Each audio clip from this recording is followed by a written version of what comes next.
அனைவருக்கும் காலை வணக்கம். அனைவருக்கும் என் இனிய தமிழ் புத்தாண்டு நல்வாழ்த்துக்கள். சரிங்களா? இந்த புத்தாண்டில் வளம் சேரட்டும் அனைவருக்கும். ஒரு விஷயம், ஜாதக பதிவை பற்றி நம்ம பார்த்துட்டு வந்துட்டுருக்கோம்.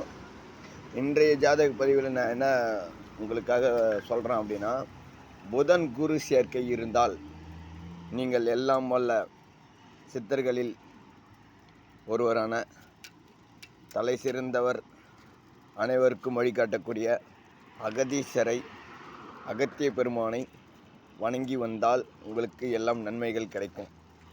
புதனும் புத்திகாரகன், குருவும் சேம் தான். சரிங்களா? 2 பேரும் சேர்க்கை இருக்கும்போது நீங்கள் நிச்சயமாக அகத்தியரை வணங்குனீங்க அப்படின்னா, ஓம் அகதிசாய நம, ஓம் அகதிசாய நம, ஓம் அகதிசாய நம அப்படின்ற மந்திரத்தை நீங்கள் கூறிக்கொண்டு வந்தால் உங்களுக்கு அவருடைய அருள் பரிபூர்ணமாக கிடைக்கும். நிச்சயமாக வாழ்க்கை வளமாகும். நன்றி, வணக்கம். நம்ம சேனல் லைக் பண்ணுங்கள், சப்ஸ்கிரைப் பண்ணுங்கள். தேங்க்யூ.